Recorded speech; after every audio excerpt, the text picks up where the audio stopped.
अगर आप तौबा करना चाहते हैं, अगर अपनी जिंदगी को चेंज करना चाहते हैं, अपने अंदर परिवर्तन लाना चाहते हैं, रमजान से अच्छा कोई मौका नहीं है। रमजान हमारी जिंदगी में चेंजिंग लाता है। सुबह 4 बजे उठ करके हम आम दिनों में कुछ खाते नहीं है, लेकिन रमजान में उठ करके सहरी खा रहे हैं। दोपहर का खाना हम रोजाना खाते हैं, रमजान में दोपहर का खाना क्या होता है हम भूल जाते हैं। हम दोपहर में कुछ नहीं खाते हैं, हम शाम को 5 बजे इफ्तार कर रहे हैं। रमजान ने हमारे खाने का टाइम चेंज कर दिया, हमारे पान पीने का टाइम चेंज कर दिया, हमारे सोने का टाइम चेंज कर दिया।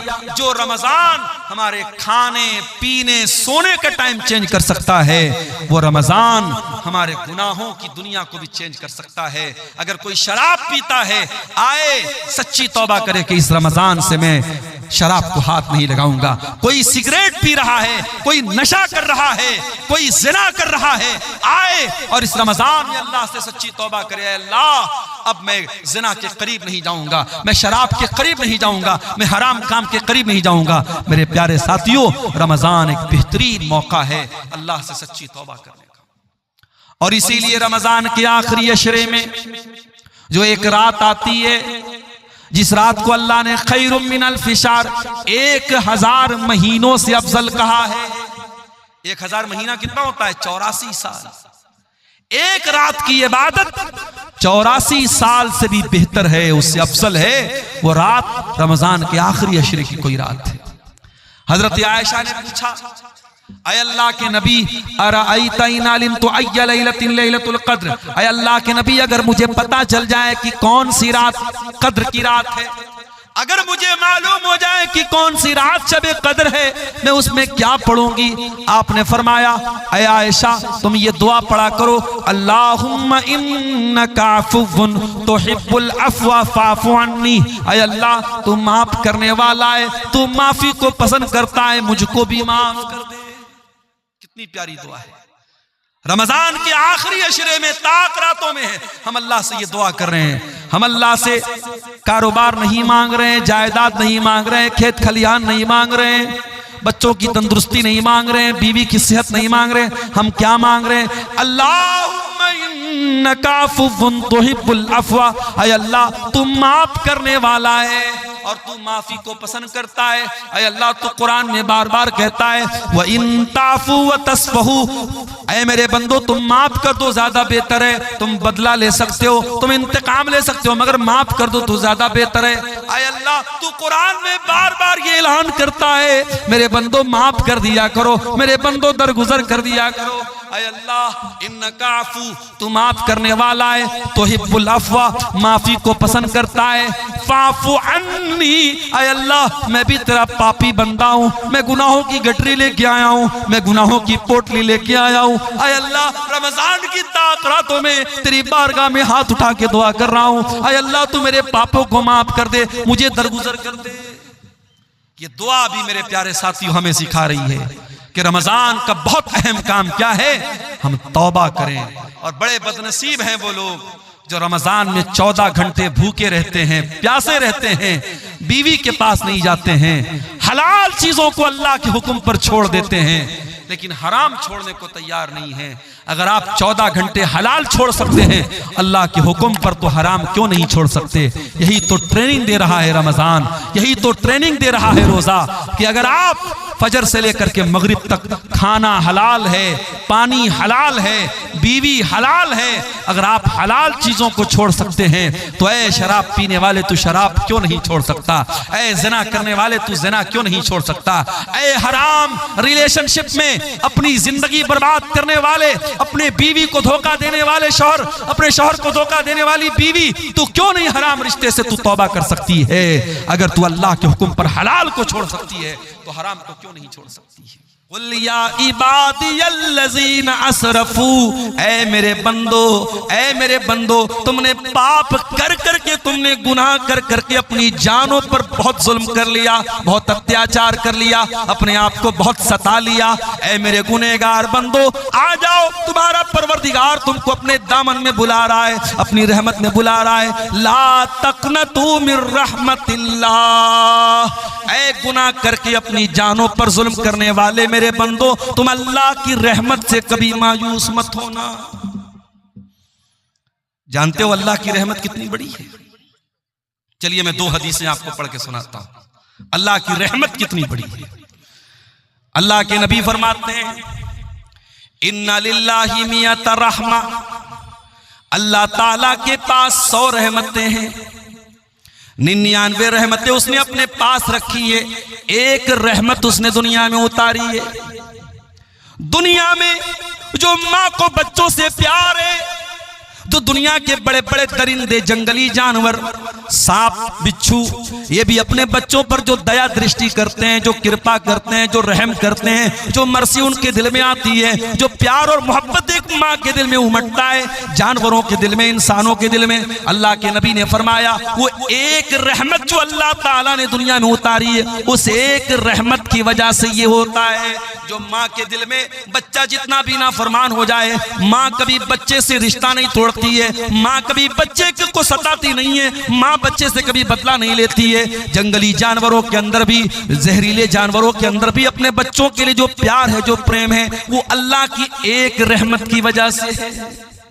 99 रहमतें अल्लाह ताला ने अपने पास रोक के रखी, और वो 99 रहमतें कयामत के दिन अल्लाह ताला अपने गुनहगार बंदों को अता करेगा, अल्लाह उनकी मगफरत करेगा। दुआ करो अल्लाह की रहमत हमें भी नसीब हो जाए मेरे साथियों। इतना रहीम है वो परवरदिगार। एक जंग का मौका था, जंग में मुसलमानों ने कैदी पकड़े थे, कुछ मर्द भी कैदी बन के आए थे, कुछ औरतें भी कैदी बन के आई थी। उन्हीं कैदियों में एक औरत थी जो अपने बच्चे से बिछड़ गई थी, दूध पीता बच्चा उसका कहीं बिछड़ गया था। नबी अकरम का गुजर हुआ, आपने देखा औरत अपने बच्चे के लिए बहुत बेचैन है। माँ को बच्चे से जो प्यार होता है सारी दुनिया जानती है, माँ की ममता की मिसाल दी जाती है। और जब बच्चा दूध पीने के पीरियड में हो तो न माँ को बच्चे के बिना करार मिलता है, न बच्चे को माँ के बिना करार मिलता है। नबी अकरम ने देखा औरत तड़प रही है बच्चे के लिए, दूर कहीं उसको अपना बच्चा नजर आ गया, औरत दौड़कर अपने बच्चे के पास जाती है, अपने बच्चे को सीने से लगा लेती है, अपने बच्चे को दूध पिलाने लगती है। बच्चा जब माँ के सीने में आता है, बच्चा रोते रोते खामोश हो जाता है, माँ के दिल को भी करार मिल जाता है। नबी अकरम ने फरमाया, ऐ मेरे सहाबा, क्या बताओ ये माँ जो अपने बच्चे से इतना प्यार करती है, क्या अपने बच्चे को आग में डालना चाहेगी? सहाबा ने कहा, अल्लाह के नबी ऐसा तो कभी नहीं हो सकता, माँ तो अपने बच्चे से बहुत प्यार करती है, माँ अपने बच्चे को कभी आग में नहीं डालेगी। आपने फरमाया, लल्लाहु अरहमु बिइबादिही मिन हाज़िहिल मरातिबि वलदिहा। ऐ मेरे सहाबा, इस औरत को अपने बच्चे से जो प्यार है, इस औरत को अपने बच्चे से जो प्रेम और मोहब्बत है, उससे कहीं ज्यादा मोहब्बत अल्लाह ताला अपने बंदों से करता है। अल्लाह अपने बंदों को जहन्नम की आग में डालना नहीं चाहता है, लेकिन बंदे अल्लाह की इतनी नाफरमानियां करते हैं, शिर्क करते हैं, कत्ल करते हैं, जिना करते हैं और फिर तौबा भी नहीं करते हैं, इसलिए अल्लाह ताला जहन्नम की आग में डालेगा। वरना अल्लाह ताला तो बहुत रहीम है, अपने बंदों को जहन्नम की आग में वो नहीं डालना चाहता। कुरान की आयत सूरह ज़ुमर की आयत नंबर 53 हमें ये बता रही है कि अल्लाह कितना रहीम है मेरे प्यारे साथियों। इसीलिए इस्लाम हमको सिखाता है हम अल्लाह की रहमत से कभी मायूस न हो। इब्राहीम अलैहिस्सलाम के पास फरिश्ते आते हैं और आकर के कहते हैं, इब्राहीम आपको बेटा होने वाला है। उन्होंने कहा, मुझे बेटा होगा, 80 साल की उम्र हो चुकी है, बुढ़ापे में मुझे बेटा होगा। फरिश्तों ने कहा कि हाँ आपको बेटा होगा, और इब्राहीम आप अल्लाह की रहमत से मायूस न हो। इब्राहीम अलैहिस्सलाम ने जवाब दिया, वमन यक़नतु मिन रहमति रब्बिही इल्ला ज़ाल्लून। ऐ फरिश्तों कैसी बात कर रहे हो, अल्लाह की रहमत से तो वही लोग मायूस होते हैं जो गुमराह होते हैं, जो भटक जाते हैं। ईमान वाला कभी अल्लाह से मायूस नहीं होता है। याकूब अलैहिस्सलाम को देखो, याकूब अलैहिस्सलाम एक बेटा जिसका नाम यूसुफ था, वो बेटा बचपन में भाइयों की साजिश से गायब हो जाता है। फिर दूसरा बेटा भाई लोग आके कहते हैं कि अब्बा जान आपके बेटे को अजीज मिस्र ने रोक लिया है। हजरत याकूब अलैहिस्सलाम समझ जाते हैं कि ये भी कोई प्लानिंग है। कहते हैं इज़हबू, ऐ मेरे बच्चों जाओ, फतहस्ससू मिन यूसुफ व अखी, और जा करके यूसुफ को तलाश करो और यूसुफ के भाई को तलाश करो। वला तयअसू मिन रौहिल्लाह, और अल्लाह की रहमत से मायूस मत हो। इन्नहू ला ययअसू मिन रौहिल्लाहि इल्लल कौमुल काफिरून। फरमाया अल्लाह की रहमत से वही लोग मायूस होते हैं जो काफिर होते हैं, मोमिन कभी अल्लाह की रहमत से मायूस नहीं होता। इसीलिए जो कुरान का तरीका है वो अल्लाह के अजाब का डर भी हमारे दिल में होना चाहिए और अल्लाह की रहमत की उम्मीद भी हमारे दिल में होनी चाहिए। इसीलिए पांचों टाइम की नमाज में जब हम सूरह फातिहा पढ़ते हैं तो हम अल्लाह ताला के अजाब को भी याद करते हैं, उसकी रहमत को भी याद करते हैं। हम कहते हैं अल्हम्दुलिल्लाहि रब्बिल आलमीन अर्रहमानिर रहीम मालिक यौमिद्दीन। तमाम तारीफें उस अल्लाह के लिए हैं जो सारी कायनात का रब है, जो बहुत मेहरबान है, बहुत रहम वाला है और बदले के दिन का मालिक है। वो डे ऑफ जस्टिस का मालिक है, वो इंसाफ के दिन का मालिक है। वो इंसाफ भी करेगा, वो बंदों को उनके अमाल का बदला भी देगा। हमें अल्लाह के अजाब का डर भी होना चाहिए और उसकी रहमत की उम्मीद भी होनी चाहिए। इसीलिए रहमानिर रहीम भी कहा गया और मालिकी यौमिद्दीन भी कहा गया।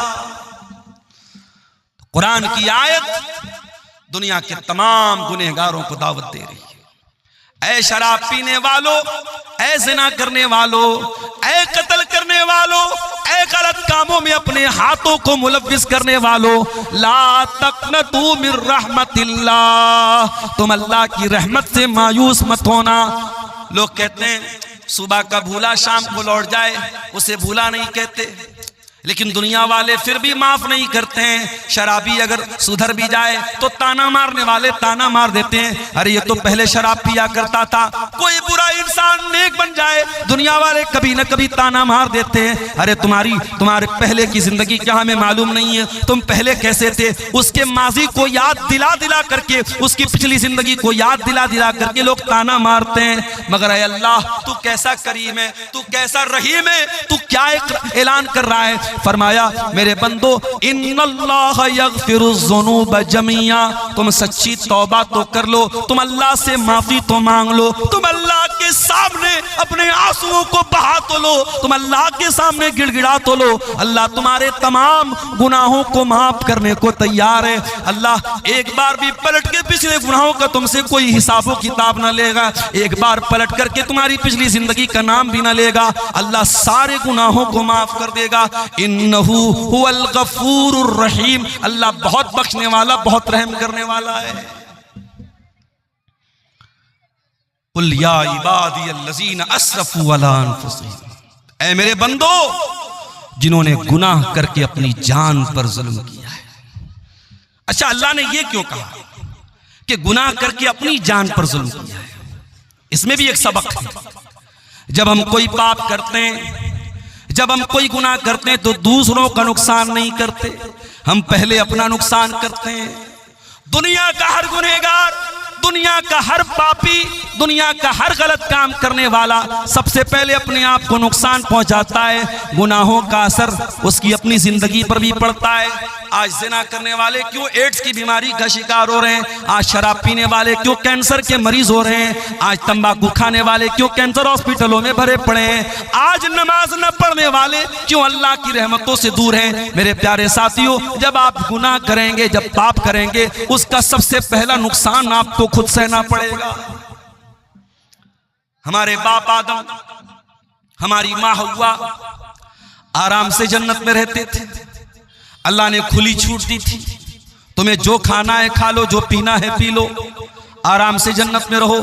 वला तक़रबा हाज़िहि शजरता फतकूना मिनज़्ज़ालिमीन, ऐ आदम ऐ हव्वा, जन्नत में कुछ भी खा सकते हो, बस एक पेड़ है, उस पेड़ के करीब मत जाना। कौन सा पेड़ था भाई? उसका नाम नहीं बताया गया, और नाम नहीं बताया गया तो हमें जानने की जरूरत भी नहीं। बाज़ लोग बिला वजह ऐसे सवालात ज्यादा करते हैं जिसका कोई मतलब नहीं। मौलवी साहब, वो कौन सा पेड़ था जो आदम अलैहिस्सलाम को अल्लाह ताला ने खाने से मना किया? आपको क्या करना भैया, खाना है आपको? क्यों पूछते? इमाम अबू हनीफा रहमतुल्लाह अलैह के उस्ताद थे इमाम इब्राहिम नखई। उनसे किसी ने पूछा कि इबलीस कुंवारा है या शादीशुदा है, और अगर इबलीस शादीशुदा है तो उस इबलीस की बीवी का नाम क्या है? उन्होंने कहा माफ फरमाइए, मैं इबलीस की शादी में गया नहीं था। अजीबो गरीब सवालात लोग करते हैं। एक आदमी बीड़ी पी रहा है, सिगरेट पी रहा है, और मुझसे आके पूछ रहा है मौलवी साहब वो हाबिल काबिल में जो झगड़ा हुआ था इस लड़की की वजह से, उस लड़की का नाम क्या था? मैंने कहा आपको रिश्ता भेजना है उसके पास। अजीब व गरीब मसाइल लोग सवालात के नाम पर भी आज ऐसे सवालात करते हैं कि अल्लाह रहम फरमाए। मेरे प्यारे साथियों, सवाल वो कीजिए उलमा से जो आपके दीन और दुनिया से रिलेटेड हो, इसका कोई मतलब नहीं। बस अल्लाह ने मना कर दिया उस पेड़ के करीब मत जाओ, अल्लाह ने नाम नहीं लिया, हमें जानने की जरूरत नहीं। शैतान आया, वही शैतान जो अल्लाह से वादा कर चुका है, तुम लातियन्नहुम मिन बैनि अयदीहिम व मिन खल्फिहिम व अन ऐमानिहिम व अन शमाइलिहिम व ला तजिदु अक्सरहुम शाकिरीन। ऐ अल्लाह, मैं आदम को और आदम की औलाद को कयामत तक बहकाता रहूंगा। ऐ अल्लाह, मैं तेरे बंदों को कयामत तक बहकाता रहूंगा। कभी आगे से बहकाऊंगा, कभी पीछे से बहकाऊंगा, कभी दाहिनी तरफ से बहकाऊंगा, कभी बाएं तरफ से बहकाऊंगा। व ला तजिदु अक्सरहुम शाकिरीन, और अल्लाह मैं वादा करता हूं तेरे ज्यादातर बंदों को तेरा नाशुक्रा बना दूंगा। तेरे बंदों की मेजॉरिटी, तेरे बंदों की ज्यादातर संख्या तेरी नाफरमान हो जाएगी, तेरे साथ शिर्क करेगी, तेरी धरती पर पाप करेगी, तेरी नाफरमानी करेगी। शैतान तो वादा कर चुका था, और शैतान को अल्लाह ने यह अथॉरिटी दे दी थी कि ठीक है, तू आदम को और आदम की औलाद को तू बहकाने की कोशिश कर सकता है। शैतान आया और उसने कहा, ऐ आदम, ऐ हुआ, अला अदुल्लुकुम अला शजरतिल खुल्दी।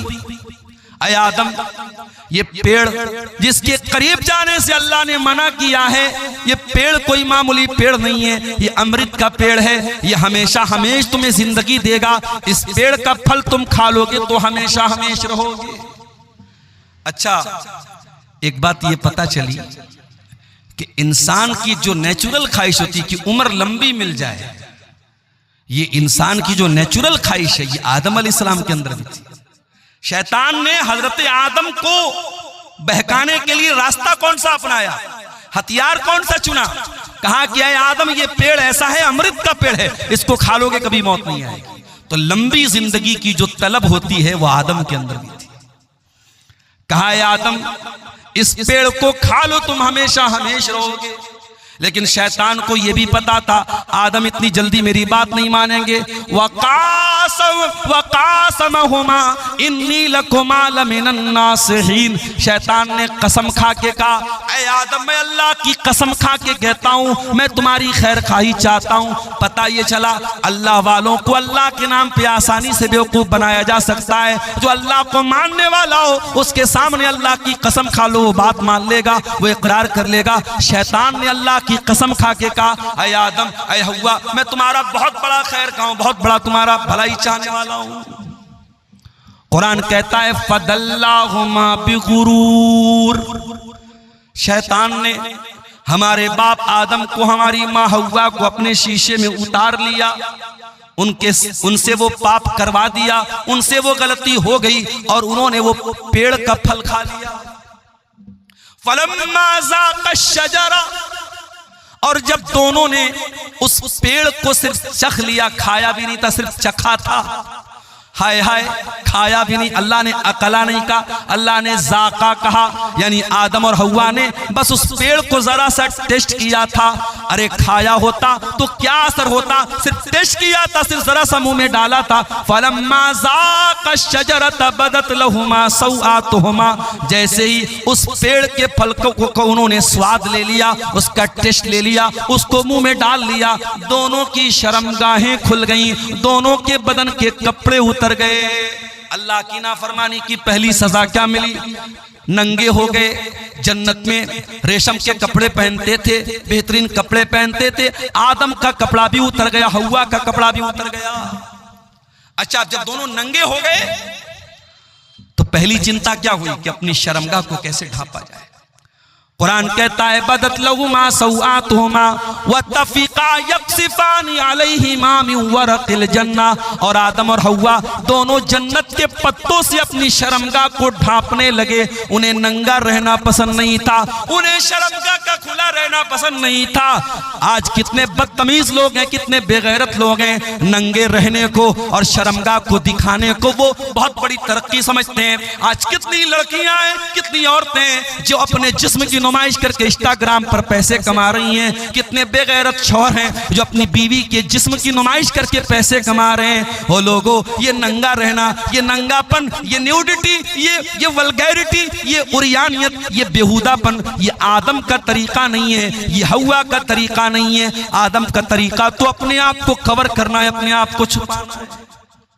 जो हकीकत में आदम की औलाद है, जो आदमी कहलाने के लायक है, जो इंसान कहलाने के लायक है, वो कभी भी वल्गैरिटी को पसंद नहीं करेगा, वो न्यूडिटी को पसंद नहीं करेगा, वो नंगेपन को पसंद नहीं करेगा। नंगापन ये इंसानियत के खिलाफ है, ये ह्यूमैनिटी के खिलाफ है, ये आदम और हव्वा के तरीके के खिलाफ है। दोनों जल्दी से अपनी शर्मगाह को कवर करने लगे, ढांपने लगे। दोनों को एहसास हुआ हमने बहुत बड़ी गलती कर दी, हमने अल्लाह की नाफरमानी कर दी, हमारे बदन का कपड़ा भी उतर चुका है। दोनों ने अल्लाह की बारगाह में हाथ उठाया और क्या दुआ की, जरा दुआ के अल्फाज पे गौर करो। फरमाया रब्बना ज़लमना अनफुसना व इल्लम तगफिर लना व तरहमना लनकूनन्ना मिनल खासिरीन। परवरदिगार, हमसे ये जो गलती हुई है, हमसे जो तेरी नाफरमानी हुई है, हमने शैतान के झांसे में आके जो ये काम किया है, आय अल्लाह हमने किसी और पर नुकसान, किसी और का नुकसान नहीं किया है। रब्बाना ज़लमना अनफुसना, आय अल्लाह ये गलती करके हमने अपने नफ्स पर बहुत बड़ा जुल्म कर लिया, बहुत बड़ा अत्याचार कर लिया। व इल्लम तगफिर लना, और अगर तूने हमको नहीं बख्शा, व तरहमना, और तूने हम पर रहम नहीं किया, लनकूनन्ना मिनल खासिरीन, तो हमसे ज्यादा खसारा उठाने वाला कोई नहीं होगा। पता ये चला कि जब हम और आप गुनाह करते हैं तो अपने नफ्स पर जुल्म करते हैं, अपने आप पर अत्याचार करते हैं।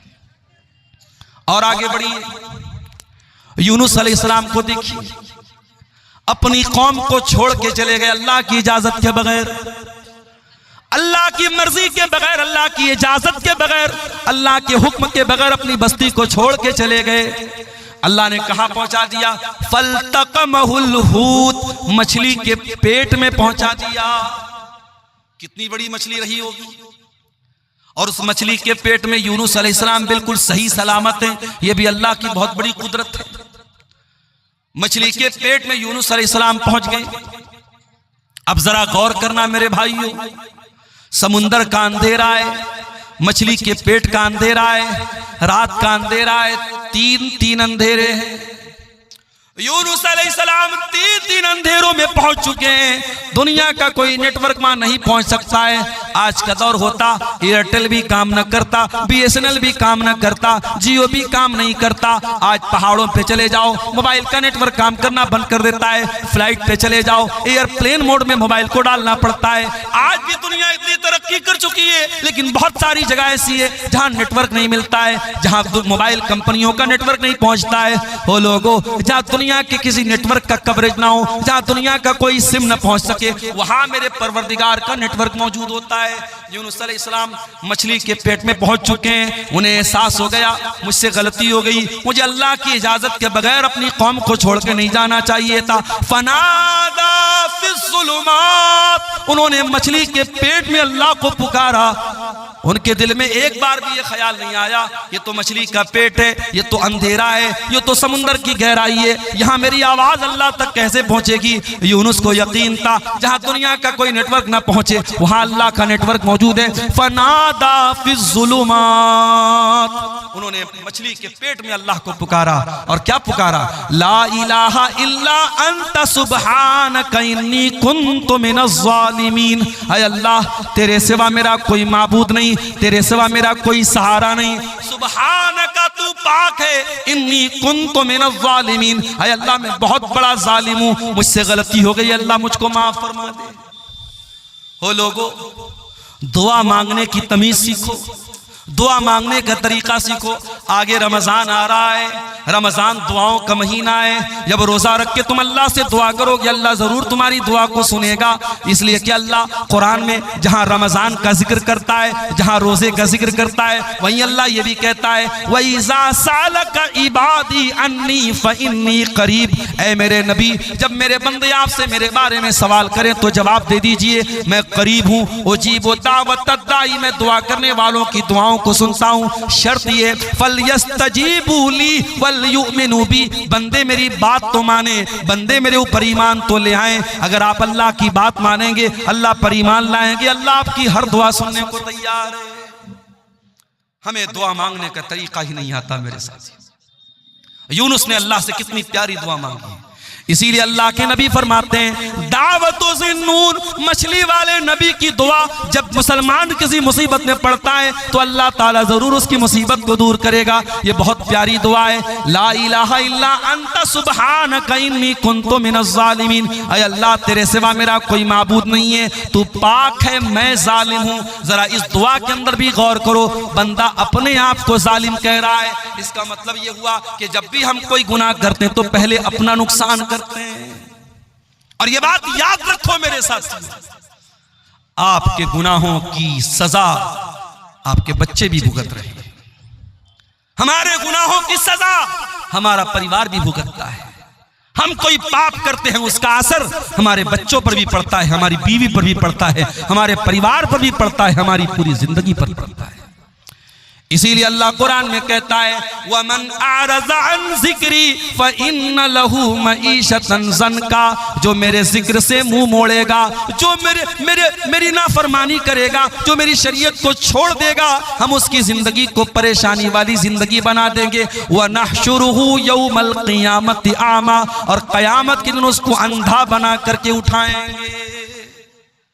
गुनाहों का असर हमारी लाइफ पर भी पड़ता है मेरे प्यारे साथियों, हमारी तंदुरुस्ती पर भी पड़ता है। इसीलिए अल्लाह कह रहा है कुल या इबादी अल्लज़ीना असरफू, ऐ नबी आप कह दीजिए, ऐ मेरे वो बंदो जिन्होंने पाप कर करके, गुनाह कर करके अपनी जानों पर जुल्म किया है। एक इंसान था, बहुत गुनहगार था। अल्लाह के नबी फरमाते लम यामल खैरन क़त्त, उसने कभी कोई नेकी का काम नहीं किया था।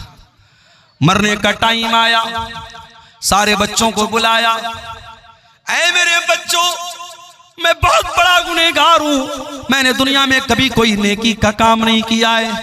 इज़ा मित्तु फ़अहरिक़ूनी, जब मेरी मौत हो जाए तो एक काम करना, मुझे जला देना, मेरी पूरी बॉडी को जला देना। और जब मेरी पूरी बॉडी राख बन जाए, मेरा पूरा जिस्म जब राख बन जाए, मेरी राख के दो हिस्से कर देना, आधी राख को समंदर में फेंक देना, आधी राख को खुशकी में कहीं उड़ा देना। अगर अल्लाह ताला मुझे अजाब देने पर कादिर है तो वो तब भी मुझे अजाब दे देगा। मेरे बेटो, ये तरीका तुम अपना लेना, शायद मैं अल्लाह के अजाब से बच जाऊं।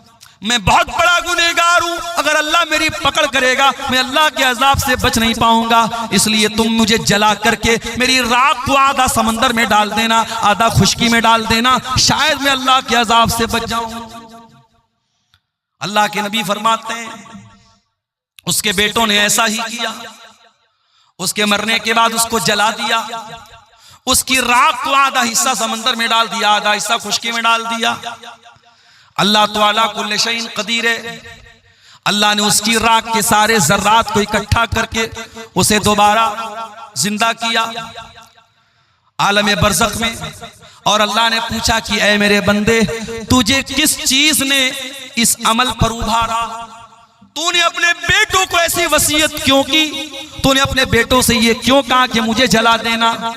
उसने कहा खशियतु का, ऐ अल्लाह तेरे डर की वजह से मैंने ऐसा काम किया है, तेरा खौफ मेरे ऊपर तारी था। ऐ अल्लाह मैं बहुत गुनहगार था, मुझे डर लग रहा था तू अगर मुझे पकड़ लेगा तो मैं बच नहीं पाऊंगा, तेरे डर की वजह से मैंने ऐसा किया है। अल्लाह ने फरमाया ऐ मेरे बंदे जा, अगर तूने मेरे डर से ऐसा किया है जा, मैं तेरे डर की कदर करता हूं। और अल्लाह ने उस बंदे को जिसने जिंदगी में कभी कोई नेकी का काम ना किया था, अल्लाह के डर की वजह से उसने ऐसी वसीयत की थी, अल्लाह ने उस बंदे को जहन्नम से बचा करके जन्नत में दाखिल कर दिया। इतना करीम है हमारा परवरदिगार मेरे प्यारे साथियों। इसलिए इंसान कभी गुनाह करते करते ये ना सोचे कि अब मैं तौबा भी करूंगा तो पता नहीं मेरी तौबा कबूल होगी कि नहीं होगी। जहां आपके गुनाहों की सरहदें खत्म हो जाती हैं, वहां से अल्लाह की रहमतों की सरहद शुरू होती है मेरे साथियों। इसीलिए अल्लाह के नबी फरमाते, बड़ी लंबी हदीस है हजरत अबू जर गिफारी की, और ये वो हदीस है, अबू जर गिफारी जब ये हदीस बयान करते थे तो उनसे बयान करने वाले अबू इद्रीस खौलानी ताबई जब इस हदीस को पढ़ने लगते थे तो घुटनों के बल गिर करके रोने लगते थे। बड़ी लंबी हदीस है, मैं उस हदीस का आखिरी टुकड़ा आपके सामने पढ़ रहा हूं। अल्लाह के नबी फरमाते कि अल्लाह ताला कहता है, ऐ मेरे बंदो, तुम में से जितने लोग पहले पैदा हुए, जितने बाद में आए, जितने इंसान हैं, जितने जिन्नात हैं, अगर सब मेरे पास आकर के मुझसे अपना अपना सवाल करें, अपनी अपनी मुराद मांगे और सबको मैं उनकी मुराद दे दूं, मा नक़स मिन मुल्की शैया, मेरी हुकूमत के खजाने में, मेरी सल्तनत में कोई कमी आने वाली नहीं है। इल्ला कमा यनकुसुल मिख्यतु मिनल बहर, जैसे समंदर में सुई को डाला जाए तो सुई समुंदर से जितना पानी लेके निकलेगी, जरा सा भी पानी सुई लेकर के नहीं निकल सकती। सुई को समुद्र में डाला जाए कितना पानी निकलेगा। अल्लाह ने फरमाया, अगर सारे बंदों को मैं उनकी मुंह मांगी मुराद दे दूं, मेरे खजाने में उतनी भी कमी आने वाली नहीं है। उसके बाद अल्लाह के नबी कहते हैं, अल्लाह ताला कहता है, ऐ मेरे बंदो, अगर सारी दुनिया के लोग सबसे ज्यादा मुत्तकी बन जाएं, परहेजगार बन जाएं, मा ज़ादा फी मुल्की शैया, मेरी सल्तनत में कोई बढ़ोतरी होने वाली नहीं है। सारी दुनिया के इंसान और जिन्नात कानू अला अफ़जर क़ल्बि रजुल, सब मेरे नाफरमान बन जाएं, सब गुनहगार बन जाएं, मा नक़स मिन मुल्की शैया, मेरी सल्तनत में कोई कमी आने वाली नहीं है। हम अगर गुनाह करते हैं मेरे साथियों, हम अगर पाप करते हैं तो हम अपना नुकसान करते हैं, अल्लाह का कोई नुकसान नहीं करते हैं। अल्लाह की शान में, उसकी हुकूमत में कोई कमी आने वाली नहीं है मेरे प्यारे साथियों। इसीलिए हमें और आप को चाहिए कि हम अल्लाह की तरफ रुजू करें, हम अल्लाह से सच्ची तौबा करें, और सूरह ज़ुमर की आयत हमें उसी तौबा की तरफ बुला रही है मेरे साथियों। कुल या इबादियल्लज़ीना असरफू अला अनफुसिहिम ला तक़नतू मिन रहमतिल्लाह, ऐ नबी आप कह दीजिए, ऐ मेरे बंदो, जिन्होंने गुनाह कर कर के अपनी जानों पर जुल्म किया है, ला तक़नतू मिन रहमतिल्लाह, तुम अल्लाह की रहमत से कभी मायूस मत होना। 14 फरवरी की तारीख अभी गुजरी है, पूरी दुनिया में इसको वैलेंटाइंस डे के नाम से मनाया जाता है। बहुत सारे लोगों ने उस दिन गलत काम भी किए, ज़िनाकारी का एक बाजार गर्म हुआ, वक्ती तौर पर गुनाह की लज्जत तो मिल गई, लेकिन याद रखो मेरे प्यारे साथियों, गुनाह वक्ती तौर पर तो लज्जत दे देता है, लेकिन परमानेंटली इंसान के लिए बहुत नुकसानदेह साबित होता है। ये ज़िना करने वाले, ये हराम काम करने वाले, ये नाजायज ताल्लुकात बनाने वाले, ये वक्ती तौर पर तो जरूर थोड़ी लज्जत पा लेते हैं, मगर परमानेंट तौर पर, दायमी तौर पर वो अल्लाह की तरफ से बहुत बड़ी बेबरकती के शिकार हो जाते हैं। उनकी जिंदगी से बरकत खत्म हो जाती है, वो अल्लाह की रहमत से दुत्कार दिए जाते हैं। कुरान की आयत उन ज़िना करने वालों को भी दावत दे रही है, ला तक़नतू मिन रहमतिल्लाह, अगर तुमने वाकई में ज़िना कर लिया है, तुमने शराब पी ली है, तुमने गलत काम कर लिए हैं, तुमने कोई गुनाह का काम कर लिया है, ला तक़नतू मिन रहमतिल्लाह, आओ तुम्हारा परवरदिगार तुमको तौबा की दावत देता है, आ जाओ अल्लाह से सच्ची तौबा कर लो, अल्लाह तुमको कबूल करने को तैयार है। आज तो हालात ये हैं, अदालत में अपराधी पकड़ा जाता है, झूठा गवाह ला करके अपराधी अपने आप को बचा लेता है, पैसे वाला होता है, जज से भी समझौता कर लेता है, वकीलों से, अच्छे वकीलों को हायर करके अपने आप को बचा लेता है। अल्लाह की अदालत में तो ऐसा होने वाला नहीं है मेरे साथियों। अल्लाह की अदालत में ना झूठा गवाह आएगा, न कोई गलत सबूत आप लेकर आ पाएंगे। अल्लाह की अदालत में तो अल्लाह जबान पर मुहर लगा देगा। फरमाया, अल यौमा नख्तिमु अला अफ़वाहिहिम व तुकल्लिमुना अयदीहिम व तशहदु अर्जुलुहुम बिमा कानू यक्सिबून, क़यामत के दिन हम तुम्हारे मुंह पर मुहर लगा देंगे, तुम्हारा हाथ गवाही देगा, तुम्हारे पैर गवाही देंगे। तुमने हाथों से क्या क्या करतूत किए थे, हाथ बोलेगा। तुमने पैरों से क्या क्या करतूत किए थे, पैर बोलेगा। हत्ता इज़ा मा जाऊहा शहीदा अलैहिम समउहुम व अबसारुहुम व जुलूदुहुम बिमा कानू यामलून। कयामत के दिन जब तुम अल्लाह की बारगाह में आओगे, तुम्हारा कान भी तुम्हारे खिलाफ गवाही देगा। ओ कानों में एयरपॉड लगा करके दिन रात गाना सुनने वालों, ओ म्यूजिक में रातें बसर करने वालों, ओ बाइक चलाते हुए गाना सुनने वालों, ओ कार चलाते हुए गाना सुनने वालों, तुमने कानों से क्या क्या सुना है, ये कान कल कयामत के दिन गवाही देंगे। हत्ता इज़ा मा जाऊहा शहीदा अलैहिम समउहुम व अबसारुहुम। और फेसबुक की रील्स और इंस्टाग्राम के वीडियोस पर अपना टाइम बर्बाद करने वाले मेरे नौजवानों, अपनी आंखों से गंदी चीजें देखने वाले मेरे नौजवान साथियों, ये आंखें भी कयामत के दिन बोलेंगी, ये आंखें भी गवाही देंगी। और एक बात मैं बोलना चाहूंगा मेरे साथियों, क्योंकि रमजान अब सिर्फ 2 दिन की दूरी पर हमसे, हो सके तो 1 महीना के लिए ये रील्स की दुनिया से अपने आप को बाहर निकालता। ये रील्स कोई मामूली चीज नहीं है। ये रील्स गंदी फिल्मों से बड़ा किरदार अदा कर रही हैं, हमारे बच्चों को बर्बाद कर रही हैं, हमारी लड़कियों को बर्बाद कर रही हैं। इन रील्स को मेरे भाइयों रमजान की रातों को बर्बाद करने का जरिया मत बनाना, रमजान के दिनों को बर्बाद करने का जरिया मत बनाना। नेकी का मौसम आ रहा है, नेकी का महीना आ रहा है, हो सके तो कम से कम 1 महीना फेसबुक और इंस्टाग्राम को छोड़ देना, रील्स को छोड़ देना। और अगर नहीं छोड़ते हो तो याद रखो, ये आंखें भी कयामत के दिन गवाही देगी और ये चमड़ी भी गवाही देगी। वक़ालू लिजुलूदिहिम लिमा शहिदतुम अलैना। और इंसान बोलेगा अपनी चमड़ी से कि तू कैसे गवाही दे रही है, तू कैसे बोल रही है।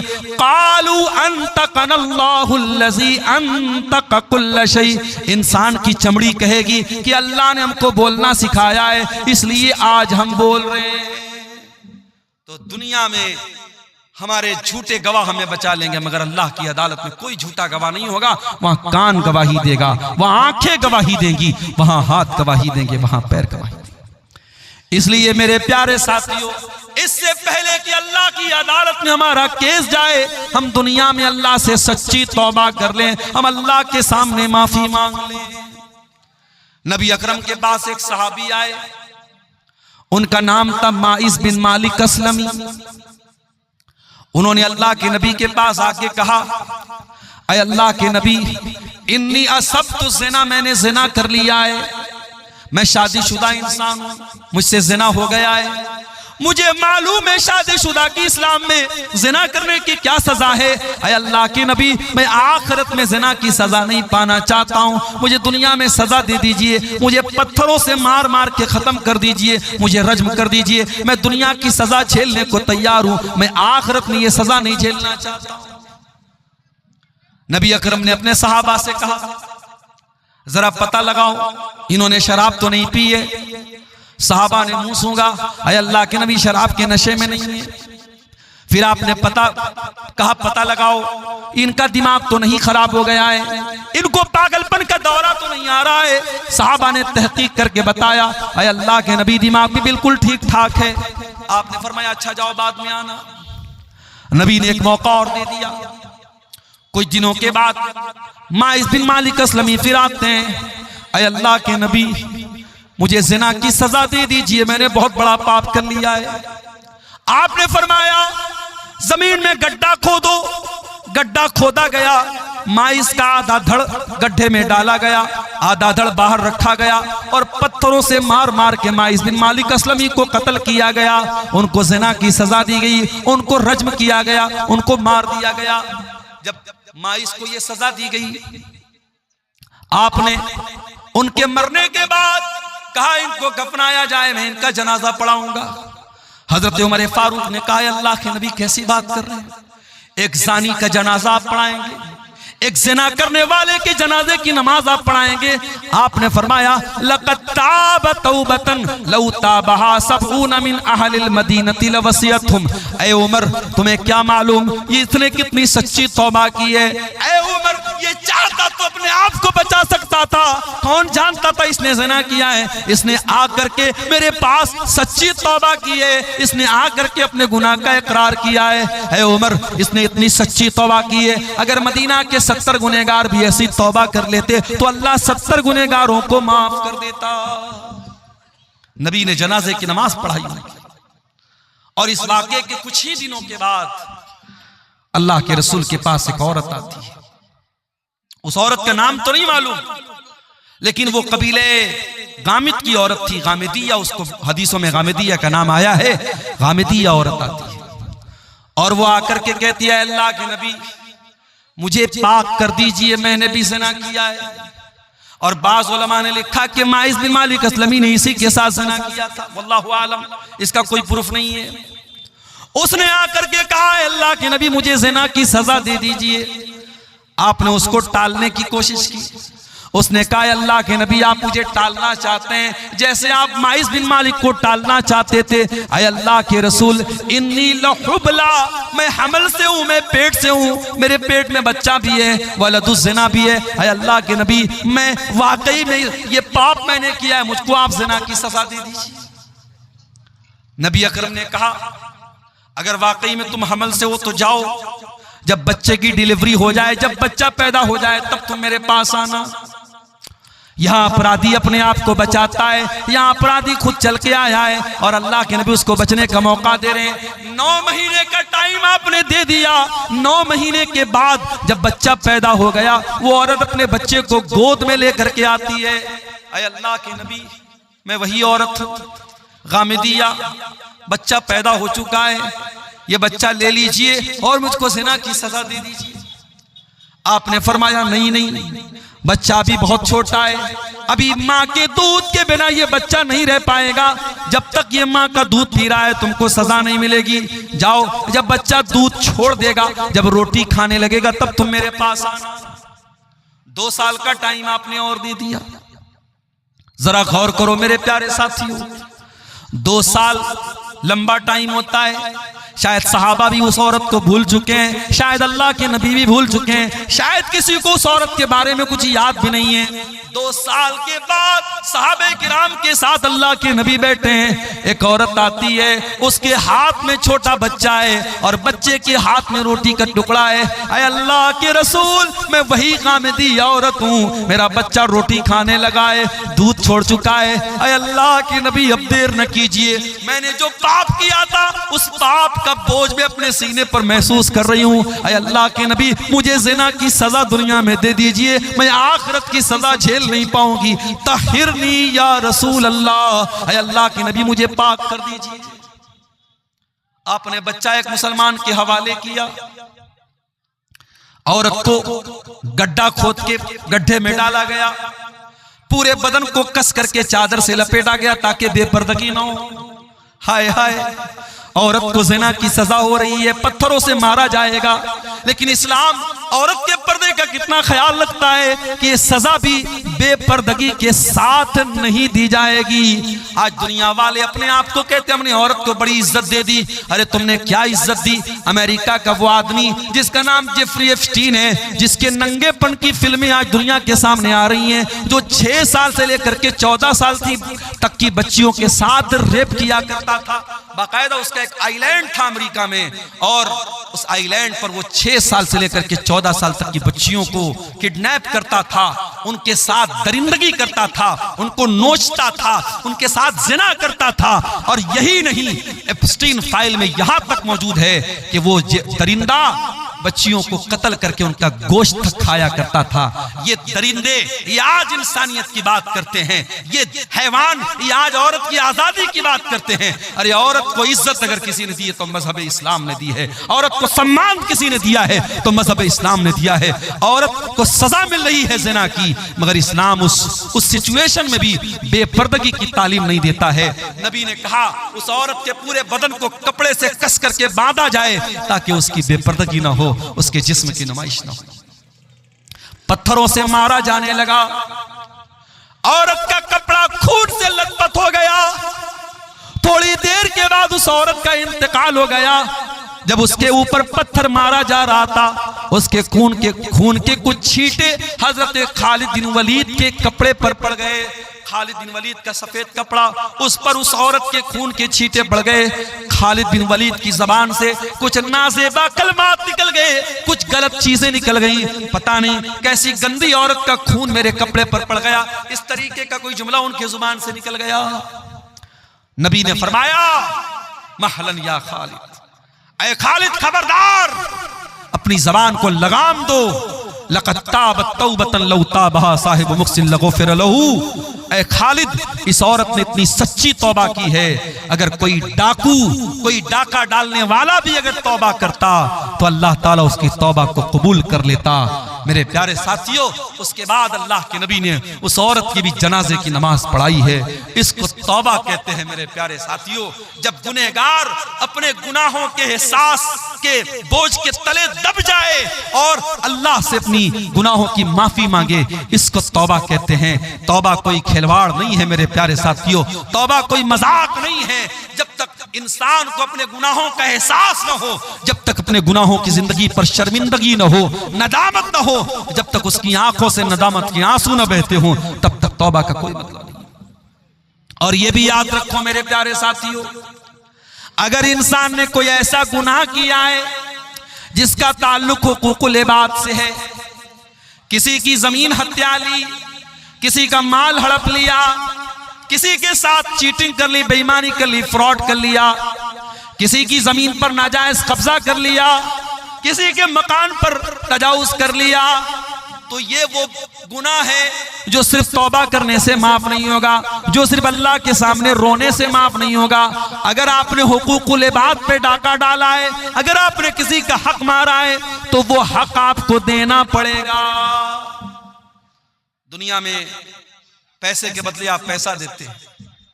ये नेपाल बॉर्डर का इलाका है, मैंने देखा चंदे में नेपाल का भी कुछ पैसा नजर आ रहा है। बॉर्डर के इलाकों में नेपाल का पैसा भी चल रहा है, इंडिया का पैसा उस पार चल रहा है, उधर का पैसा इस पार चल रहा है बॉर्डर के इलाके में। लेकिन आप इंडिया का पैसा सऊदी अरब में लेके जाएं, नहीं चलेगा, वहां रियाल चलेगा। दुबई आप लेके चले जाए, वहां आपका इंडिया का पैसा नहीं चलेगा, वहां दिरहम चलेगा। कुवैत में आप चले जाएं, वहां दीनार चलेगा। अमेरिका में चले जाएं, वहां डॉलर चलेगा। ब्रिटेन में आप चले जाएं, वहां पाउंड चलेगा। आप दुनिया के मुख्तलिफ मुल्कों में चले जाएं, वहां उनकी करेंसी चलती है। मेरे प्यारे साथियों, आखिरत में जब मरने के बाद हम अल्लाह के यहाँ जाएंगे, तो वहां दुनिया का माल और दुनिया की दौलत और दुनिया की करेंसी नहीं चलेगी, वहां करेंसी चेंज हो जाएगी। अगर दुनिया में हमने किसी का माल हड़पा है, किसी की जमीन हड़पी है, किसी बहन बेटी के साथ हमने ज्यादती की है और उसका हक मारा है, तो कयामत के दिन हमें अपनी नेकियों से हाथ धोना पड़ेगा। कोई हमारी नमाज लेके चला जाएगा, कोई रोजा लेके चला जाएगा, कोई तरावी लेके चला जाएगा, कोई हज लेके चला जाएगा, कोई उम्रा लेके चला जाएगा, और उसके बाद भी अगर हकदार खड़े होंगे, अल्लाह के नबी फरमाते हैं, सुम्मा उखिज़ मिन सय्यिआतिहिम, फिर उनके गुनाहों को लेकर के हमारे नामे आमाल में डाला जाएगा। और इंसान जो दुनिया से नेकी का पहाड़ लेके गया था, अगर हुकूकुल इबाद का मामला गड़बड़ है, तो हालत ये हो जाएगी कि गुनाहों से लथपथ होकर के जहन्नम में फेंक दिया जाएगा। इसलिए मेरे प्यारे साथियों, अगर सच्ची तौबा करना चाहते हो हुकूकुल इबाद से, तो दुनिया में हक दे दो, हक दे दो। और अगर किसी को ज़बान से तकलीफ पहुंचाई है, तो जाकर के माफी मांग लो। उसके बगैर अल्लाह ताला क्या माफी मिलने वाली नहीं है। मेरे प्यारे साथियों, अल्लाह के प्यारे नबी फरमाते हैं, लतुअद्दुन्नल हुकूक इला अहलिहा यौमल क़ियामह, तुम्हें क़यामत के दिन हकदारों को उनका हक देना पड़ेगा। हत्ता युक़ादल शातिल जलहाई मिनश्शातिल करना, यहाँ तक कि अगर बगैर सींग वाली बकरी को सींग वाली बकरी ने मारा है, अगर सींग वाली बकरी ने बगैर सींग वाली बकरी को मारा है, तो उसका भी क़िसास लिया जाएगा, उसका भी बदला लिया जाएगा। क़यामत के दिन उसका भी क़िसास लिया जाएगा। मेरे साथियों, इसलिए मेरे प्यारे साथियों, अल्लाह से सच्ची तौबा करो। और सूरह ज़ुमर की आयत नंबर 53 हमें उसी की दावत दे रही है। कुल या इबादियल्लज़ीना असरफू, ऐ मेरे वो बंदो जिन्होंने गुनाह कर करके अपनी जानों पर जुल्म किया है, ला तक़नतू मिर रहमतिल्लाह, तुम अल्लाह की रहमत से मायूस न होना। आगे रमजान आ रहा है, अगर आप तौबा करना चाहते हैं, अगर अपनी जिंदगी को चेंज करना चाहते हैं, अपने अंदर परिवर्तन लाना चाहते हैं, रमजान से अच्छा कोई मौका नहीं है। रमजान हमारी जिंदगी में चेंजिंग लाता है। सुबह 4 बजे उठ करके हम आम दिनों में कुछ खाते नहीं है, लेकिन रमजान में उठ करके सहरी खा रहे हैं। दोपहर का खाना हम रोजाना खाते हैं, रमजान में दोपहर का खाना क्या होता है हम भूल जाते हैं। हम दोपहर में कुछ नहीं खाते हैं, हम शाम को 5 बजे इफ्तार कर रहे हैं। रमजान ने हमारे खाने का टाइम चेंज कर दिया, हमारे पान पीने का टाइम चेंज कर दिया, हमारे सोने का टाइम चेंज कर दिया।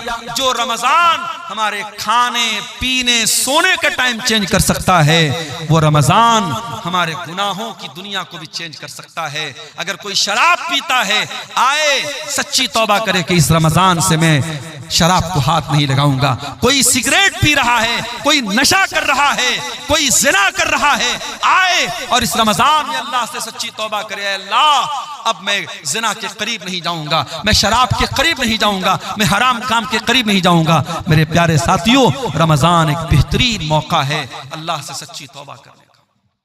और इसीलिए रमजान के आखिरी अशरे में जो एक रात आती है, जिस रात को अल्लाह ने खैरुम मिनल फिशार, 1000 महीनों से अफजल कहा है। 1000 महीना कितना होता है? 84 साल। एक रात की इबादत 84 साल से भी बेहतर है, उससे अफजल है वो रात रमजान के आखिरी अशरे की कोई रात है। हजरत आयशा ने पूछा, अय अल्लाह के नबी, अरअयता इन अलिमतु अय्य लैलतिन लैलतुल क़द्र, अय अल्लाह के नबी अगर मुझे पता चल जाए कि कौन सी रात कद्र की रात है, अगर मुझे मालूम हो जाए कि कौन सी रात शब कद्र है, मैं उसमें क्या पढ़ूंगी? आपने फरमाया, अय आयशा तुम ये दुआ पढ़ा करो, अल्लाहुम्मा इन्नका अफ़ुव्वुन तुहिब्बुल अफ़्वा फ़अफ़ु अन्नी, अय अल्लाह तू माफ करने वाला है, तू माफी को पसंद करता है, मुझको भी माफ कर दे। कितनी प्यारी दुआ है। रमजान के आखिरी अशरे में ताक रातों में है, हम अल्लाह से ये दुआ कर रहे हैं। हम अल्लाह से कारोबार नहीं मांग रहे हैं, जायदाद नहीं मांग रहे हैं, खेत खलिहान नहीं मांग रहे हैं, बच्चों की तंदुरुस्ती नहीं मांग रहे हैं, बीवी की सेहत नहीं मांग रहे हैं। हम क्या मांग रहे हैं? अल्लाहुम्मा इन्नका अफ़ुव्वुन तुहिब्बुल अफ़्वा, अय अल्लाह तू माफ करने वाला है और तू माफी को पसंद करता है। अय अल्लाह तू कुरान में बार बार कहता है, व इन ताफू व तस्फहू, ऐ मेरे बंदो तुम माफ कर दो ज्यादा बेहतर है। तुम बदला ले सकते हो, तुम इंतकाम ले सकते हो, मगर माफ कर दो तो ज्यादा बेहतर है। अय अल्लाह तू कुरान में बार बार ये ऐलान करता है, मेरे बंदो माफ कर दिया करो, मेरे बंदो दरगुजर कर दिया करो। अय अल्लाह इन्नका अफ़ू, तू माफ करने वाला है, तुहिब्बुल अफ़्वा, माफी को पसंद करता है, फ़अफ़ु अन्नी, अय अल्लाह मैं भी तेरा पापी बंदा हूँ, मैं गुनाहों की गठरी लेके आया हूँ, मैं गुनाहों की पोटली लेके आया हूँ। अय अल्लाह रमजान की ताक रातों में तेरी बारगाह में हाथ उठा के दुआ कर रहा हूँ, अय अल्लाह तू मेरे पापों को माफ कर दे, मुझे दरगुजर कर दे। ये दुआ भी मेरे प्यारे साथियों हमें सिखा रही है कि रमजान का बहुत अहम काम क्या है, हम तौबा करें। और बड़े बदनसीब हैं वो लोग जो रमजान में 14 घंटे भूखे रहते हैं, प्यासे रहते हैं, बीवी के पास नहीं जाते हैं, हलाल चीजों को अल्लाह के हुक्म पर छोड़ देते हैं, लेकिन हराम छोड़ने को तैयार नहीं है। अगर आप 14 घंटे हलाल छोड़ सकते हैं, अल्लाह के हुक्म पर तो हराम क्यों नहीं छोड़ सकते? यही तो ट्रेनिंग दे रहा है रमजान, यही तो ट्रेनिंग दे रहा है रोजा, कि अगर आप फजर से लेकर के मगरिब तक खाना हलाल है, पानी हलाल है, बीवी हलाल है, अगर आप हलाल चीजों को छोड़ सकते हैं, तो ऐ शराब पीने वाले तू शराब क्यों नहीं छोड़ सकता? ऐ जिना करने वाले तू जिना क्यों नहीं छोड़ सकता? ऐ हराम रिलेशनशिप में अपनी जिंदगी बर्बाद करने वाले, अपने बीवी को धोखा देने वाले शौहर, अपने शौहर को धोखा देने वाली बीवी, तू क्यों नहीं हराम रिश्ते से तू तौबा कर सकती है? अगर तू अल्लाह के हुक्म पर हलाल को छोड़ सकती है, तो हराम को क्यों नहीं छोड़ सकती है? कभी आपने गौर किया है मेरे साथ? हम जब रमजान में रोजा रखते हैं, गर्मी का मौसम होता है, अभी तो फरवरी में रमजान शुरू हो रहा है, हमने तो अप्रैल और मई में भी रमजान देखा है, सख्त गर्मी में भी हमने रमजान का रोजा रखा है। जब गर्मी में रोजा आता है हम क्या करते हैं, सुबह फजर के टाइम हमने सहरी की है, जोहर का टाइम आया हम मस्जिद में आए, वजू बनाने के लिए हमने पानी मुंह में डाला, कुल्ली के लिए पानी मुंह में डाला हमने, हलक बिल्कुल सूख के कांटा बना है, पानी मुंह में गया है, पानी के 2-4 कतरे अगर हलक के नीचे डाल ले कौन देखने वाला है, कोई कैमरा तो नहीं लगा है यहाँ पे, हमारे बगल वाले को भी नहीं मालूम होगा कि हम कुल्ली करने के लिए मुंह में पानी डाल रहे, पानी अंदर जा रहा है, उसको भी नहीं पता चलेगा। लेकिन गौर कीजिए वो कौन सी ताकत है मेरे साथियों, पानी मुंह में जा रहा है मगर बाहर आ रहा है, हलक के नीचे आप उतरने नहीं देते हैं, इसी का नाम तकवा है। और रमजान यही तकवा हमें सिखाता है, या अय्युहल्लज़ीना आमनू कुतिबा अलैकुमुस्सियामु कमा कुतिबा अलल्लज़ीना मिन क़ब्लिकुम लअल्लकुम तत्तक़ून, ऐ ईमान वालो ये रमजान तुम्हें तकवा सिखाने के लिए दिया गया है, ये रोजा तुम्हें तकवा सिखा रहा है, ये तकवा की ट्रेनिंग दे रहा है मेरे साथियों। असर का टाइम हो गया, भूख और प्यास के मारे आपका बुरा हाल है, आप अपने कमरे में आते हैं, कमरे में फ्रिज रखा हुआ है, फ्रिज में केला भी है, अनार भी है, अमरूद भी है, सेब भी है, शहद भी रखा हुआ है, तरह तरह की चीजें रखी हुई है। आप अगर कमरा बंद करके 2-4 केले खा ले कौन पूछने वाला है, 2-4 सेब खा ले कौन पूछने वाला है, 2-4 चीजें खा ले कौन पूछने वाला है, ठंडा ठंडा पानी पी ले कौन पूछने वाला है। लेकिन यही तकवा होता है मेरे प्यारे साथियों, हम उस गर्मी के मौसम में असर के टाइम भी मस्जिद घर में बैठे हैं, लेकिन हम खाने पीने की चीजों को मुंह में नहीं डालते हैं। मेरे अजीजों, मेरे भाइयों, मेरे बुजुर्गों, अगर रमजान हमें ये तकवा सिखाता है तो रमजान हमें तौबा भी सिखाता है। हम अल्लाह से सच्ची तौबा करें, जो नमाज नहीं पढ़ते हैं आए और तौबा करें और इरादा करें कि इस रमजान से 5 टाइम की नमाज की पाबंदी शुरू करेंगे। और ऐसी वैसी पाबंदी नहीं, नमाज से ऐसी पाबंदी नमाज की होनी चाहिए कि एक टाइम की भी नमाज छूटे तो ऐसा लगे कि हाँ जिंदगी में कुछ मिस हो गया, कुछ छूट गया, बगैर नमाज के सुकून न मिले, बगैर नमाज पढ़े नींद ना आए, ऐसा ताल्लुक मेरे प्यारे साथियों नमाज से हमारा हो जाए। और कोशिश ये कीजिए कि रमजान में 5 टाइम की नमाज जमात से पढ़िए, बिला मजबूरी की आप जमात मत छोड़िए। और अजान की आवाज सुनते ही सारा काम बंद, सारी चीजों को पेंडिंग में डाल दीजिए, पहले मस्जिद में आइए और कोशिश कीजिए कि हर नमाज में आप वक्त के पहले मस्जिद में पहुंच जाएं, ताकि जब इमाम अल्लाहु अकबर कह करके नमाज शुरू करे, जब पहली तकबीर हो तो आप पहली तकबीर में शामिल हो जाएं। अल्लाह के प्यारे नबी फरमाते हैं लौ यअलमुन्नासु मा फिन निदाई वस्सफ़िल अव्वल, अगर लोगों को पता चल जाए कि इकामत में शामिल होने का क्या सवाब है और पहली सफ में शामिल होने का क्या सवाब है, तो लोगों को अगर पर्ची डाल के आना पड़े और कुरान अंदाजी करके आना पड़े तो पर्ची डाल करके आएंगे, मगर पहली सफ में जगह पाएंगे। मेरे प्यारे साथियों, रमजान में एक टाइम की नमाज भी न छूटनी पाए, ये हम कोशिश करें। और हम ये भी कोशिश करें कि रमजान की रातें, दिन में तो हम भूखे प्यासे रहते हैं और रात में बैठ करके मोबाइल पर कोई फिल्में देख रहा है, कोई गाने सुन रहा है, कोई चैटिंग कर रहा है, वो हालात हमारे साथ नहीं होने चाहिए। रमजान की रातों को भी हम बचा करके रखें। और खास तौर से जब रमजान का आखिरी अशरा आ जाए, जिसमें ताक रातों में हमें शब कद्र को तलाश करने का हुक्म है, आखिरी अशरे के बारे में हजरत आयशा कहती हैं जब रमजान का आखिरी अशरा आता था, अल्लाह के नबी पूरी पूरी रात जागते थे, अपने घर वालों को जगाते थे और कमर कस लेते थे। हमारे यहाँ उल्टी बात है, आखिरी अशरा आता है, कोई मार्केटिंग कर रहा है, कोई बीवी का कपड़ा देखने के लिए मार्केट जा रहा है, औरतें मेकअप का सामान लेने के लिए बाजार जा रही हैं। अल्लाह के वास्ते आखिरी अशरे को शॉपिंग का अशरा मत बनाओ, उसे खरीदारी का अशरा न बनाओ। मेरे प्यारे साथियों, आखिरी अशरे में कोशिश करो कि हम ज्यादातर अपना टाइम इबादत में गुजारें, और इसीलिए एतिकाफ जैसी इबादत को आखिरी अशरे में सुन्नत करार दिया गया, ताकि आखिरी अशरे में हम अल्लाह को राजी करें। मेरे प्यारे साथियों, सूरह ज़ुमर की वो आयत हमें दावत दे रही है, या इबादियल्लज़ीना अस्रफू अला अनफुसिहिम, ऐ मेरे बंदो अगर तुमने गुनाह कर करके अपनी जानों पर जुल्म किया है, आओ ला तक़नतू मिर रहमतिल्लाह, तुम अल्लाह की रहमत से मायूस मत हो। इन्नल्लाह यग़फ़िरुज़्ज़ुनूब जमीआ, अल्लाह तुम्हारे सारे पापों को, सारे गुनाहों को माफ कर देगा। इन्नहु हुवल गफूरुर रहीम, अल्लाह बहुत बख्शने वाला, रहम करने वाला है। मेरे अजीजों, ये चंद सवालात हमारे सामने आए हैं, जल्दी जल्दी इनका जवाब भी देख लेते हैं। रोजे की फजीलत पर कहा गया है कि कुछ बयान कर दीजिए। मेरे प्यारे साथियों, रोजे की इससे बढ़ के क्या फजीलत होगी कि जन्नत के 8 दरवाजे हैं और जन्नत के 8 दरवाजे में एक दरवाजा जिसका नाम बाबुर रैयान है, वो खास रोजेदार के लिए है। और ये भी याद रखिए, रोजा एक सीक्रेट इबादत है। हम जब रोजा रखते हैं, हम हकीकत में रोजा है कि नहीं ये सिर्फ हम जानते हैं, हमारा अल्लाह जानता है। हम चाहे तो रोजा हम ना रखें और बिल्कुल होंठ हमारा सूखा रहे, चेहरा बिल्कुल उतरा रहे और लोगों को देख के लगे कि ये बहुत बड़ा रोजेदार है, तो रोजा मेरे और अल्लाह के बीच का मामला है। इसीलिए अल्लाह के नबी फरमाते, अल्लाह ताला कहता है अस्सौमु ली व अना अजज़ी बिही, तमाम नेकियों का सवाब मैं 10 गुना से लेकर के 700 गुना तक देता हूं, मगर रोजे का सवाब क्या दूंगा मैं अभी क्लियर नहीं कर रहा हूं, क्योंकि बंदा रोजा मेरे लिए रखता है। यदौ तामहु व शराबहु व शहबतहु मिन अजली, बंदा मेरे लिए खाना छोड़ता है, पानी छोड़ता है, बीवी हलाल है बीवी के पास नहीं जाता है।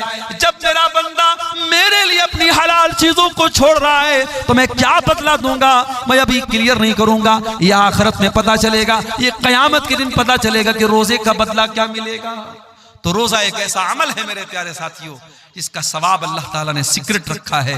इसलिए हमें और आपको रोजा हर हाल में रखना है। और ये भी याद रखिए, लड़कियां अगर बड़ी हो गई हैं, और लड़की कब बालिग होती है इस्लाम में, जब लड़कियों को पीरियड आने लगे। जब लड़की को पीरियड आने लगा तो शरीयत की नजर में वो बालिग है। अब आप उसको कंपलसरी रोजा रखवाइए। कुछ लोग 15-15 साल की लड़कियां हो जाती हैं और वो स्कूल जा रही है, कहते रहे मौलवी साहब हमारी लड़की तो अभी छोटी है, स्कूल जा रही है, उससे रोजा तोड़वा देते, रोजा नहीं रखते हैं। हराम है ये। अगर आपकी बेटी को अगर वो शरीयत की नजर में बालिग हो चुकी है, वो स्कूल जा रही है, कॉलेज जा रही है, कुछ भी, ये अल्लाह ताला के बहाना नहीं चलेगा, उसको रोजा रखना पड़ेगा मेरे साथियों। रोजा माफ नहीं होगा। हाँ, अगर औरत पीरियड में है तो वो रोजा वो नहीं रखेगी, बाद में पूरा करेगी। अगर पैदाइश के बाद जो औरत को खून आता है, अगर वो आ रहा है तो वो रोजा नहीं रखेगी, बाद में रखेगी।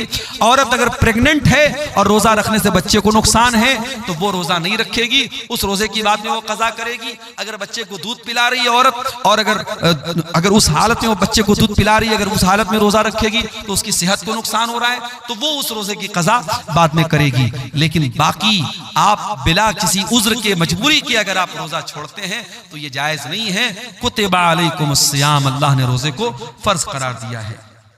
उसके बाद एक सवाल ये आया है, गैर मुस्लिम से चंदा लेना कैसा है, ये जानने के बावजूद कि वो सूद ब्याज का काम करता है। देखिए, अगर गैर मुस्लिम सूद और ब्याज का काम करता है और वही उसका ज्यादातर धंधा उसी चीज का है, उसका बड़ा कारोबार वही है, तो ऐसे गैर मुस्लिम से आपको चंदा नहीं लेना चाहिए, ना मस्जिद में ना मदरसे में। और साफ बोल दीजिए कि भाई देखिए हमारे यहाँ सूद और ब्याज हराम है और आपका कारोबार सूद और ब्याज का है, हम आपसे चंदा नहीं ले सकते। वो नाराज हो जाए मगर उसे चंदा मत लीजिए।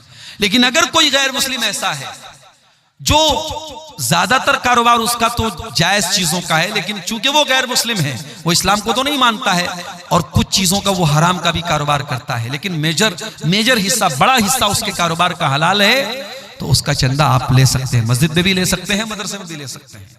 क्यों ले सकते हैं? अल्लाह के नबी के दौर में जो खाने काबा था, उस खाने काबा को मुशरिकीन ने अपने पैसे से बनाया था और मुशरिकीन ने हलाल पैसे से बनाया था। उन्होंने तय किया था हम हराम पैसा नहीं लगाएंगे। तो जब अल्लाह के नबी ने खाने काबा को फतह किया तो अगर उनके चंदे और उनके पैसे से बना हुआ काबा सही न होता तो अल्लाह के नबी उस इमारत को तोड़वा देते, मगर आपने उसको बरकरार रखा। और नबी के दौर में गैर मुस्लिमों से जो अल्लाह के नबी के जो ताल्लुकात थे, उसमें भी कहीं हमको ये चीज़ नहीं मिलती है कि आपने उनके साथ खाने पीने को मना किया हो या उनसे लेन देन को मना किया हो या उनके तोहफे तहफ़ को लेने से मना किया हो आपने। हाँ, जहाँ मजहबी मामला आ जाएगा, उनके किसी मजहबी त्यौहार में हम शामिल नहीं होंगे, किसी शिरकिया त्यौहार में शामिल नहीं होंगे, और किसी शिरकिया त्यौहार में मिलने वाला कोई सामान है उसमें हम शामिल नहीं होंगे। वल्लाहु आलम बिस्सवाब। नमाज के लिए इमामत का सबसे ज्यादा हकदार कौन है? अल्लाह के नबी की बड़ी साफ हदीस है, या उम्मुल कौम अक़रउहुम लिकिताबिल्लाह, कुरान को सबसे ज्यादा पढ़ने वाला। कुरान को सबसे ज्यादा कौन पढ़ता है? जो हाफिज कुरान होता है। तो अगर कोई हाफिज कुरान है वो इमामत का सबसे ज्यादा हकदार है। लेकिन यहाँ ये बात याद रखिए कि बाज हमारे यहाँ ऐसे हाफिज कुरान होते हैं जो हाफिज कुरान तो हैं मगर नमाजी नहीं है या दड़ी मुंडे हैं, तो ऐसे लोगों को इमामत नहीं दी जाएगी। अगर वो हाफिज है और साथ में दीनदार है, मुत्तकी है और नमाज के मसले मसाइल जानता है तो वो ज्यादा हकदार है। और उसके बाद सेकंड नंबर पे कौन है? आलमुहुम बिस्सुन्नह, सुन्नत का जानकार। हाफिज कुरान के बाद दूसरे नंबर पे सुन्नत का जानकार यानी आलिम दीन, वो ज्यादा हकदार है। अगर आलिम दीन भी बहुत सारे लोग हैं तो अल्लाह के नबी ने फरमाया कि उनमें फिर सबसे ज्यादा जो उम्रदार, जो सबसे ज्यादा बाउमर है, मुअम्मर है, मालिए 3-4 उलमा है, तो जो उसमें सीनियर है उसको इमामत के लिए आगे बढ़ाया जाएगा। तो ये पूरी तरतीब हदीसों में बयान की गई। एक कब्र को दूसरी जगह ट्रांसफर करने का सही तरीका क्या है? देखिए, एक कब्र को दूसरी जगह ट्रांसफर करने का सही तरीका यही है कि जहां पे कब्र है, अगर हमको कन्फर्म मालूम है कि यहां पे कब्र है, तो उस कब्र में जो भी मुर्दे के बकियात हैं, उसकी हड्डियां वगैरह हैं, उनको एहतियात के साथ और एहतराम के साथ उनको वहां से उठा करके दूसरी जगह मुंतकिल किया जाएगा। अब उसमें कोई इस तरीके का जिक्र नहीं है हदीसों में कि हम बाकायदा अलग से कफन ला करके कफन में रखेंगे। आप नॉर्मली भी उसको उठा करके दूसरी जगह दफन कर सकते हैं, लेकिन हाँ, किसी हड्डी वगैरह को तोड़ने की इजाजत नहीं है। उस कब्र में जो भी लाश के बकियात हैं उनकी बेहुरमती और तौहीन करने की इजाजत नहीं है। और बहुत इमरजेंसी केस में ही एक कब्र को दूसरी जगह मुंतकिल किया जाएगा, बिला वजह ऐसा करना ठीक नहीं है। वल्लाहु आलम बिस्सवाब। तो ये चंद सवालात थे। अल्लाह ताला से दुआ है रब्बुल आलमीन हम सबको नेक अमल, अच्छी समझ की तौफीक अता फरमाए। इलाहुल आलमीन हमें सच्ची तौबा की तौफीक दे। आने वाले रमजान को हमारी जिंदगी का बेहतरीन रमजान बना दे। हाँ, अच्छा, माशाअल्लाह माशाअल्लाह। जयपुर के कुछ हमारे नौजवान साथी जो यही के वो लोग जयपुर में जाके रहते हैं, माशाअल्लाह। अच्छा, रूस वाले हैं, ये रूस से आया है। अच्छा, यहाँ के कुछ नौजवान रूस में काम करते हैं माशाअल्लाह। उन्होंने तकरीबन 37,000 रुपये ऑनलाइन भेजे हैं इस मदरसे के लिए, मरियम लिल बनात के लिए। रब्बुल आलमीन उन तमाम नौजवानों को जो वहाँ काम कर रहे हैं, अल्लाह उनकी हिफाजत फरमाए, अल्लाह उनकी इस नेकी को कबूल फरमाए, अल्लाह उनके इस सदक़ात व खैरात को दुनिया और आखिरत में उनके नजात का जरिया बनाए। और जिन भाइयों ने भी आज इस मदरसे के लिए ताउन किया है, रब्बुल आलमीन उनके कबूल फरमाए। जाते जाते आप तमाम हजरात से गुजारिश है कि आप हजरात अगर नहीं अब तक हिस्सा लिए हैं इस नेकी में तो आगे बढ़ करके हिस्सा लें। यहाँ ऑनलाइन जो है स्कैनर वगैरह भी मौजूद